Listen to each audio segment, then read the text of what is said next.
Good morning.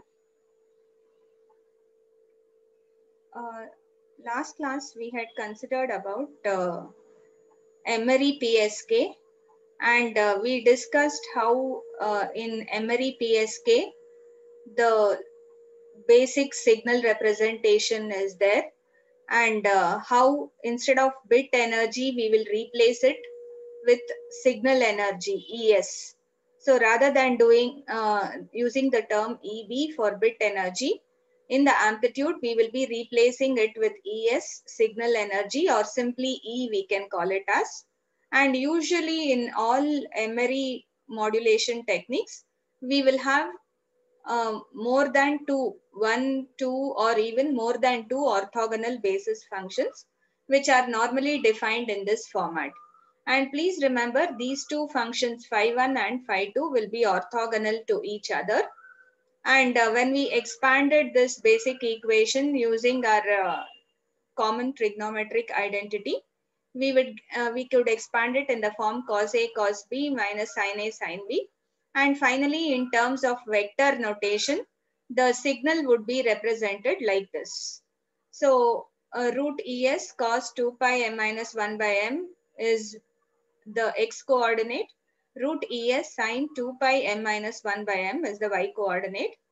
And we showed that we can have different signal constellations for different values of m. So if we consider m as 2, then it will represent binary PSK. As we can see here, with m as 2, it is binary PSK. And the 2 points in the constellation will represent signal S1 and S2, which are clearly separated. And the midpoint of the line segment joining both will be at the origin. So that is the decision boundary. And it's easier for us to tell anything, all points to the right of this y-axis. The decision boundary will be mapped to signal S1, and all received points which are to the left of this boundary will be mapped to signal S2. Just like that, here QPSK will have 4 signal points. So we can locate those 4 signal points at different locations. I'll show you later. We'll be doing a little more in-depth analysis of QPSK. In this case, the signal points are on the axis at S1, S2, S3, S4. These are the 4 signal points. And in order to obtain the decision boundary between S2 and S1, and S3 and S4, we will bisect this angle. This 90-degree angle is bisected using this line. It will also bisect the line segment joining S2 to S1 and S3 to S4 in half. So this represents the decision boundary between signal S2, S1 and S3, S4. Similarly, if I have to draw a decision boundary between signals S2, S3 and S1, S4, I have to draw a line passing through the origin like this. So ideally speaking, if I want to see what is the decision boundary for what all signals will be mapped to S1, it will be from here to here. So this whole boundary, one end is this, one end is this. Any point which lies in this range, any received signal which lies within this limits will be mapped to the transmitted signal S1. Similarly, if there is any point which lies, this is a circle, please remember, we'll normally have a constant magnitude circle here. So anything which is within that boundary, it will be mapped to signal S2, so on. So this is how we do the mapping. Similarly, I can have 8 PSK where I will have 8 different points. Again, remember, all these points will lie on a circle of constant radius. So the power in each point, the power in each signal point is the same. Please remember that. These are called constant amplitude modulation schemes because of this reason. The power in each of the modulated signals in each of the transmitted signals S1 to S8 will remain the same. Same thing here in QPSK also. The points will lie on a constant radius or constant magnitude circle. And coming to this 16 PSK, we have 16 transmitted points. But one thing what you notice, as we increase the number of points, you see what will happen to the decision boundary. Say I'll consider this 8 PSK. In 8 PSK, this is S1 and this is S2. So between S1 and S2, where will the decision boundary be? It will be the line bisecting the straight line segment joining S1 with S2. Similarly, where will the decision boundary between S1 and S8 be? It will be the line bisecting this. So this forms the decision boundary for, so I can consider this as region Z1, and anything that is received, any signal which is received here, whatever is received, it will be mapped to what? The transmitted signal point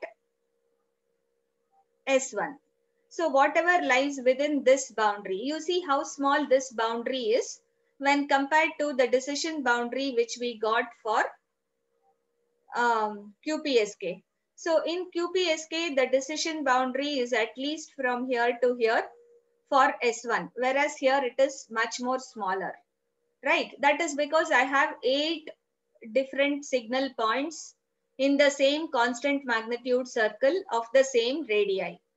So what does this mean? As we increase the number of signal points, I can't have large noise effects. If there is a little larger noise and if the signal is somewhere here, it will be mapped to S2 instead of S1. So there are chances, higher chances of error, or probability of error increases as we move this side. You see there is PE is very small in case of BPSK. PE is also small in case of QPSK. But as we move to 8 PSK and 16 PSK, if we use the same amount of signal energy, I told you what this radius corresponds to. Please remember this radius corresponds to the signal energy ES. The energy in the signal will be ES. So the radius of the circle will be equal to the energy or power in the signal, transmitted signal ES. And all the signals will have the same amount of power. That's why I told you they will lie on a constant magnitude circle. Okay. Okay. So because of this, what happens? We see that the probability of error will increase as we increase the number of signal points on the same constant magnitude circle, which has the same signal energy. What should I do if I should get better probability of error performance?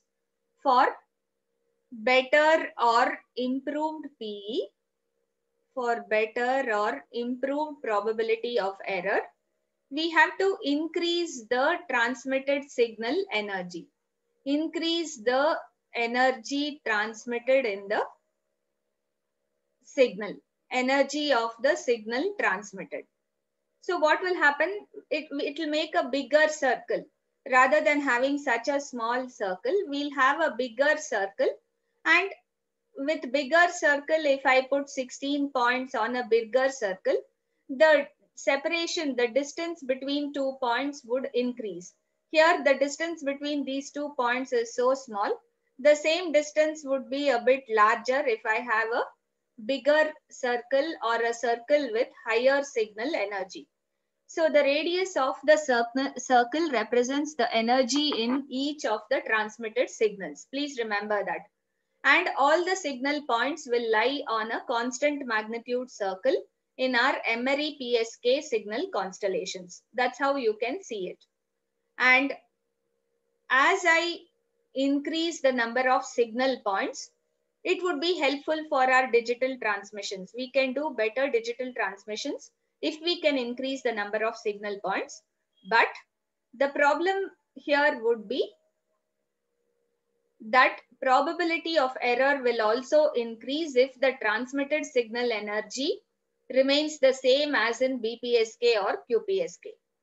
If I want the probability of error to be lesser and it should give the same performance like in BPSK or QPSK, I have to increase the transmitted signal energy and I have to locate the points on a bigger circle. So the distance separating the two signals on the circle would be higher. Okay, so please remember this. All this we saw. We saw how the separation and the region of operation, decision boundary, Euclidean distance and all that. And we saw the error performance also. We said for large M, doubling the number of phases requires additional 6 dB per bit energy to achieve the same performance or probability of error. So as I was telling you, if I have to get lesser probability of error with more number of signal points, more number of phases means more number of signal points. Okay, the higher the number of phases means more signal points. 16 PSK and all have more phases. So with more signal points, if I should get less PE, so for more signal points to get less PE, we have to increase ES. Increase it by 6 dB per bit if I have to double. From 8 to 16, if I have to move from 8 PSK to 16 PSK, I will have to increase ES. So for both, if we should get same PE, if PE should remain, the probability of error should remain the same, then increase energy by 6 dB. Remember this. Okay, that's how we get improved performance. Now quickly we'll look at QPSK or quadrature phase shift keying in detail. This is there for your syllabus and often a preferred question asked normally in the question paper. So it's also known as quadri phase shift keying. To get a reliable performance with low probability of error is the most important goal in most of the digital communication system. And another important point is the efficient utilization of the bandwidth of the channel. In the sense, if I send only two signals like in BPSK, if I just transmit only two signals S1 and S2 in the whole channel, the channel bandwidth will not be utilized efficiently. It will be wasted. In the same bandwidth, if I can send 4 different signals or 8 different signals, we'll have a better utilization of the channel bandwidth. So we'll study a bandwidth conserving modulation scheme known as quadrature phase shift keying or quadri phase shift keying, QPSK. And here also we are going to use coherent detection. Okay. So just like binary PSK or emery PSK, I told you emery is the generalization of BPSK and QPSK and all. We are going to the detailing in terms of BPSK and study of QPSK. Just like in any binary PSK signal, the information about the message symbols in QPSK is present in the phase of the carrier. And in this case, we are going to have 4 different phases of the carrier: pi by 4, 3 pi by 4, 5 pi by 4 and 7 pi by 4.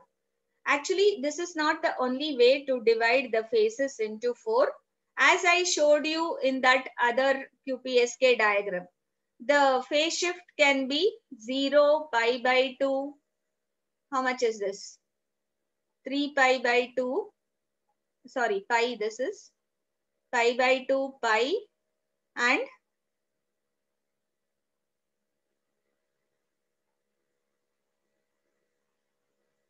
correct? 0, 90, 180 and 270. So I can have the points distributed with these phases, or I can have the point distributed with these phases. This is 45 degree, 135 degree, 225 degree and 315 degrees. So in that case, the points will be like this: 45, 135, 225 and 315. So I can have the points either on the axis, positive, negative of x and y axis, or you can have the points in the midpoint of the various quadrants, all the 4 quadrants. It will be like this. So this is most commonly used. This 45, 135, 225 and 315 is the most commonly used phase shift. For this set of values, we can define the transmitted symbol. This is just the same thing which we used for Emery PSK, root 2E or ES. I told you, you can either consider E or ES. It is signal energy. Okay. Energy in one symbol. E represents the energy transmitted per symbol. And I is a variable which can take the value 1, 2, 3 or 4. We used their small m as the variable in that equation for Emery PSK. Here we are calling it I. And the time duration is always between 0 to 1 symbol duration. T represents one symbol duration. Remember, symbol duration will be different from bit duration. T is not equal to TB. Bit duration is different from symbol duration T. Remember that. And similarly, ES will not be equal to EB. Bit energy is different from symbol energy or signal energy per symbol. Okay. And the carrier frequency FC is usually fixed as NC by T for some fixed integer NC. NC is some fixed number or integer, and we fix the carrier frequency as NC by T. Okay. And every possible phase corresponds to a unique pair of bits known as die-bit pair. We call every pair of bits here. Since I have 4 possible phase shifts to represent the symbols, I can have 4 different possible values. And how would I represent 4 different possible values in binary? I can represent it as 0, 0, 0, 1, 1, 0 and 1, 1. So in binary, I can have 4 different values represented like this. 4 different values of message in binary. So for 4 phases, each of the phases can carry one different message. So I can have M1, M2, M3, M4, 4 different messages are possible for 4 different phases. Please remember that. Okay. And normally we use all these binary values as a gray encoded pair of die bits. I hope you remember what is gray encoding. In gray encoding, we have a single bit change from one representation to the next. Between any 2 adjacent binary representations, if just one bit or a single bit changes, that is known as gray code. All of us are familiar with the gray code. So in this, rather than writing like this, see in the center 2 cases, both the bits are changing. We don't want both bits to change. We want a single bit to change. That will give us a much more optimal result. So in the die-bit pair representation, we are going to list the order in such a way that there will be only a single bit change between the successive die-bit pair. So 4 different messages known as die bits. And I can use 1, 0, 0, 0. There is a single bit change. Again, between 0, 0 and 0, 1, 1 bit change. 0, 0, 1 and 1, 1, 1 bit change. Remember that. So we use the message ordered in the gray code format. Next, let's consider how to draw the signal space diagram for the QPSK. So please remember QPSK is nothing but representation of 4 different binary messages that are expressed in the form of gray coded die-bit pairs. We call the binary messages as die-bit pairs, and for each of the messages we have 4 different phases: pi by 4, 3 pi by 4, 5 pi by 4 and 7 pi by 4. That is a QPSK modulation scheme. To draw the signal space diagram, as usual from the original signal representation, let us expand it. This is in the form of cos A plus B. So this cos A plus B, we can extend it and write it as cos A cos B minus sin A sin B. So we are writing the signal in the expanded version cos A cos B minus sin A sin B. Once we write it like this, we know that we have, this is called the canonical representation. Now, we can use 2 orthonormal basis functions given by a pair of orthogonal quadrature carriers. We know we have carriers which can be in phase quadrature with each other. They are nothing but the sine and cosine signals. If cosine has one phase, the sine of the same signal will be 90-degree phase shifted from the cosine.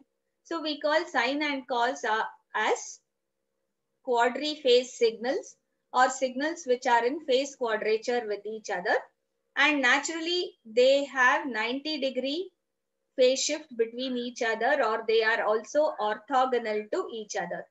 So remember, according they satisfy phi1 and phi2 satisfy the property that integral of the product of phi1 and phi2 over the given time interval should always be 0. So this is the property of orthogonality, which is surely satisfied by the orthogonal or orthonormal basis functions.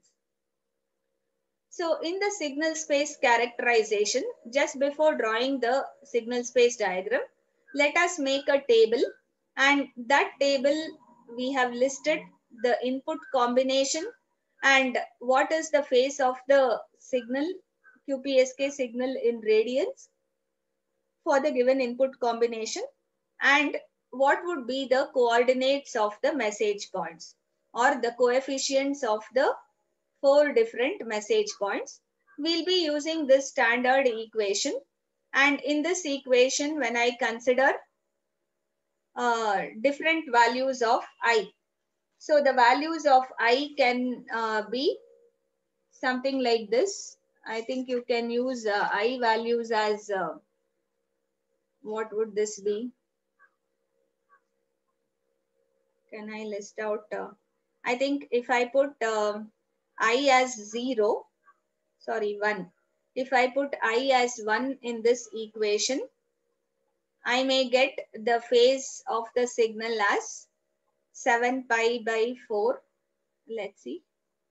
2 into 1 minus 1. So cos pi by 4 cos 2 pi FCT, sin pi by 4 sin 2 pi FCT. If I put I as 4, 8 and okay. So we have it in the order. This is I is equal to 1, I will have the value pi by 4. I is equal to 2, you will have the value 3 pi by 4. I am substituting in this equation. When I is equal to 2, what happens? 2 2's 4 minus 1, 3 pi by 4 you are going to get. This is I is equal to 3, I'll get 5 pi by 4. And I is equal to 4, I'll get the value as 7 pi by 4.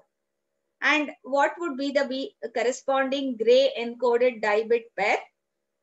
You will see that if both these values, phi1 and phi2, I can actually represent this in terms of phi1 and phi2 magnitudes.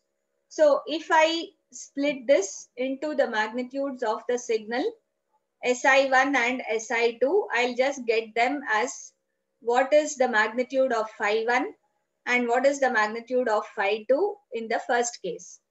So in the first case, when I is equal to 1 and the phase of the signal is pi by 4, you will get the magnitude of SI1 and SI2 as plus root E by 2. From this you can see, if you substitute, okay, if we substitute the equation, what would SI of t be? SI of t is equal to root E. We have root 2 by t cos 2 pi FCT as phi 1. So root E cos 2i minus 1 pi by 4 phi 1 of t minus root E sin 2i minus 1 pi by 4 phi 2 of t. Phi 2 of t is root 2 by t sin 2 pi FCT. So the sin 2 pi FCT and root 2 by t we have isolated. What is left is root E sin 2i minus 1 pi by 4. So in this, if I substitute I as 1, I will get the magnitude of phi 1 as root E by 2 with a positive value, and I'll get the magnitude of phi 2 also as root E by plus root E by 2. Okay. Similar, so when I have both positive values, the corresponding gray encoded bit representation, I'll use 1, 1. And if I have to draw it in the constellation diagram, please see here, please make note of this correctly. This is also positive root E by 2. This is also positive root E by 2. So your signal point lies somewhere here. This corresponds to the signal point which is represented by this signal 1, 1. So this is the signal representation 1, 1, and it is given by both positive values, and as you can see the phase shift here is pi by 4. It is in the first quadrant. Similarly, if I take this equation, I substitute I as 2, I will get the phase shift as 3 pi by 4. So the phase shift becomes 3 pi by 4, and accordingly, what would be the value of SI1 and SI2? I'll get SI1 as minus E by 2 and SI2 as plus E by 2. So the x-axis is negative and the y-axis is positive. So I will get the second signal representation here as 0, 1. I'll use, this is 0. Whenever it is negative, I'll consider it as 0. And whenever it is positive, I'll consider it as 1. So when both are positive, I have considered the dibit pair 1, 1. It will be easy for us to map when we do that. Here, x-axis is negative, y-axis is positive. So I will consider this dibit pair as 0, 1. Okay. And this is at an angle 3 pi by 4 or 135 degrees. Similarly, you put I as 3, you will get 5 pi by 4 as the phase. 5 pi by 4 means the point is here. It will represent an angle of 225 degrees or 5 pi by 4. And if you notice here, the x value is also negative, the y value is also negative. And I told I am going to consider negative values as 0. So both these values are 0. Both x and y are 0. So the dibit pair representation for this phase is 0, 0. And coming to the last substitution, when it is 4, I'll get the phase as 7 pi by 4. So 2i minus 1 becomes 2 into 4 minus 1, that is 7 pi by 4. I'm going to get the phase as 7 pi by 4, which will be in the fourth quadrant. And in the fourth quadrant, you can observe your x value will be positive and the y value will be negative. So it is a 1, 0. X coordinate we write first. It is positive, so it is a 1. Y coordinate, which is negative, we write it as 0. So this point is represented with the dibit pair 1, 0. So please understand this carefully. I had already written this equation for you. Here we already have written this equation. So please consider what we are representing here. Okay. So we are just representing these symbols.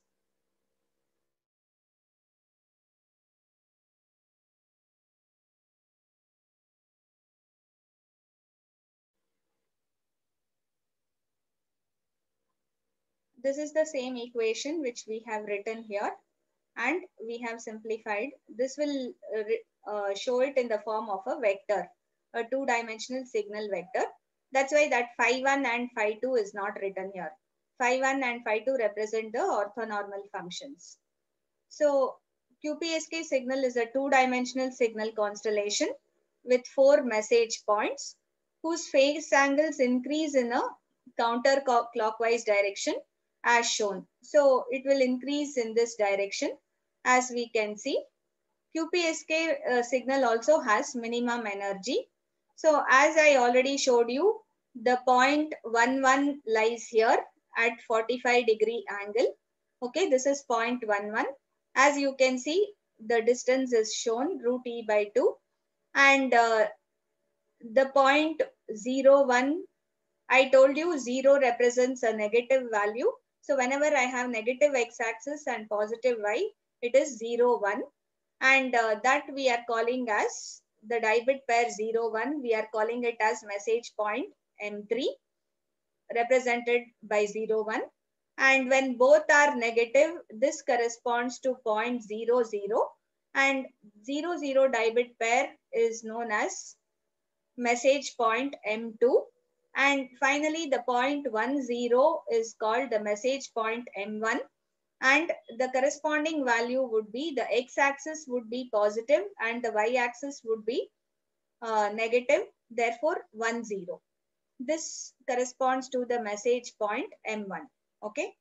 So this would be the constellation diagram for the QPSK signal. And as you can see, we can draw, if I try to join the two constellation points, I will be getting the distance root e by 2 plus root e by 2, or it would ultimately be, the distance would be 2 times root e by 2, or it will be root 2e. Yes or no? From here to here, I have a distance. Let me write it in this. From here to here, we have a distance root e by 2. From here to here, again, we have the distance root e by 2.